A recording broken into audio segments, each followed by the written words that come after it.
Hi guys, this is Edmund again.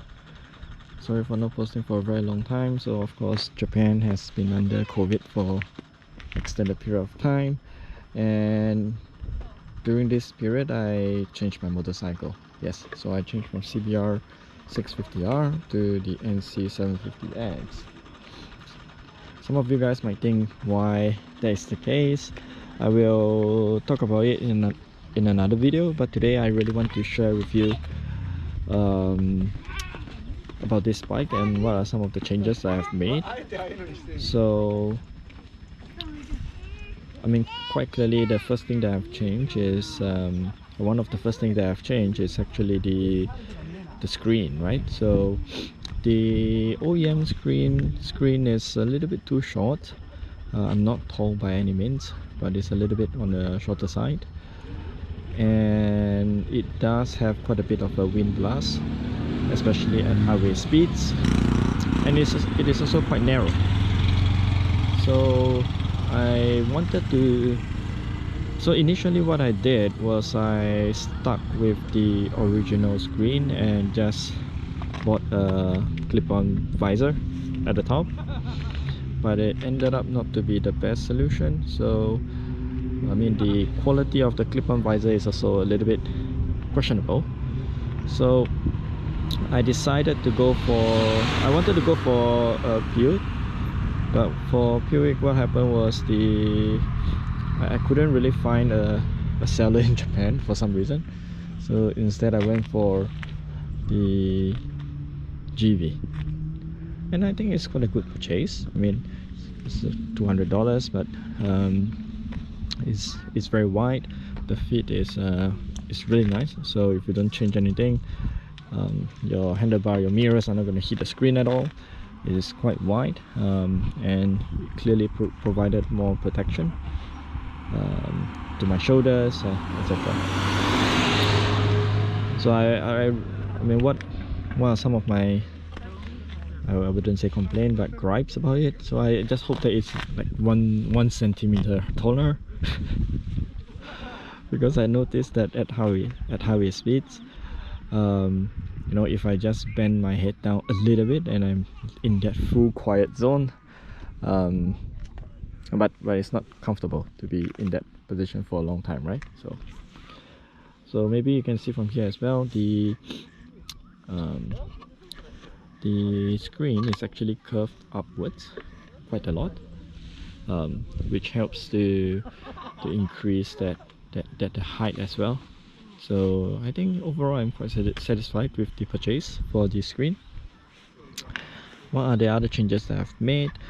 I have of course attached the bar here. This helps to give a mounting point for my phone. Didn't want the phone to be mounted too low or at the side, partly because there's no real protection against the elements, so the wind and the rain in case it rains. So I went for I do not know what you call this, but a extension bar to mount my phone. So of course, mounting my phone, it also means that I have to install the USB chargers. But before I go there, so how this bar is mounted, maybe this angle will be better. You see that it goes in between the screen and the mounting points for the screen itself. Yeah, so it's quite straightforward. You need to buy some of these Wellnuts, I believe that's what they are called, and yes, I think it's fairly straightforward. Just put them on the USB chargers.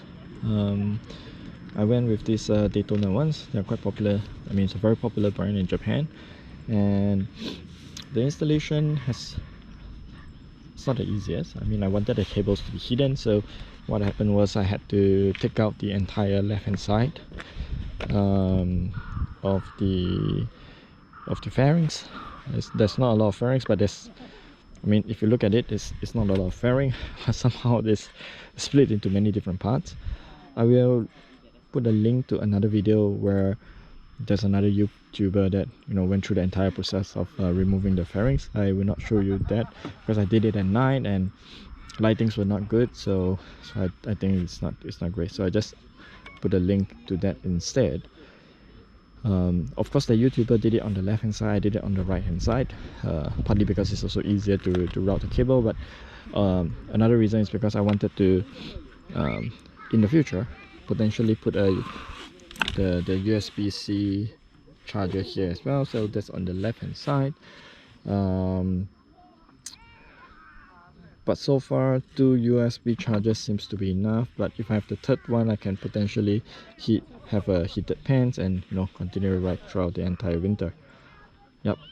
So that's the USB charge, the USB chargers.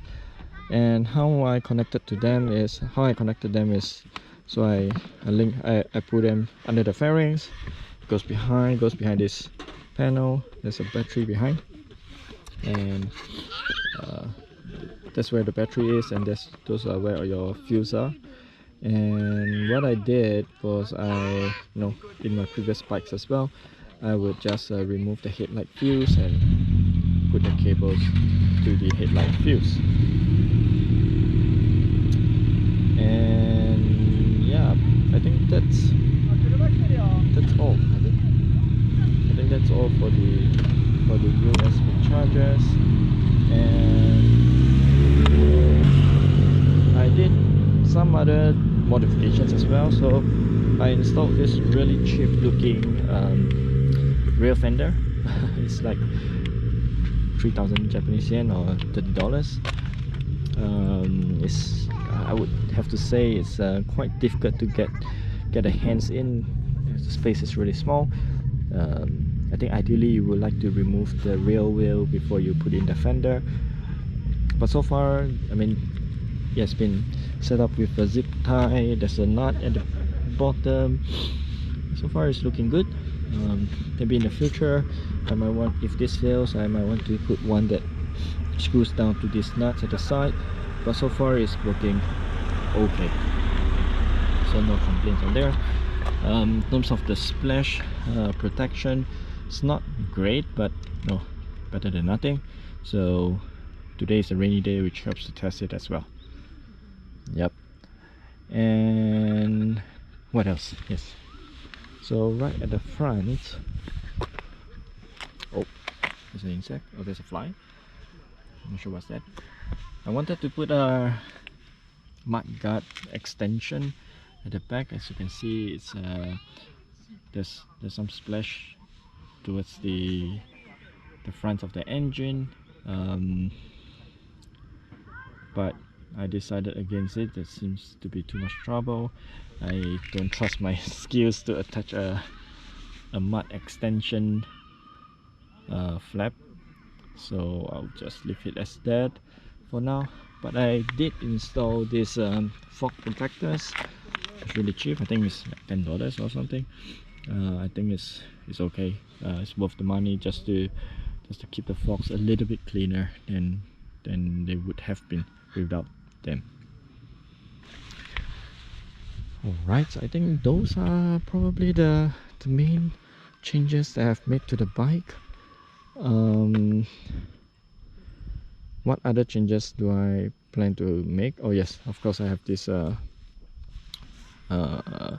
do not know what you call this, plastic flaps that helps you to keep that, to make it more comfortable when you're riding at highways.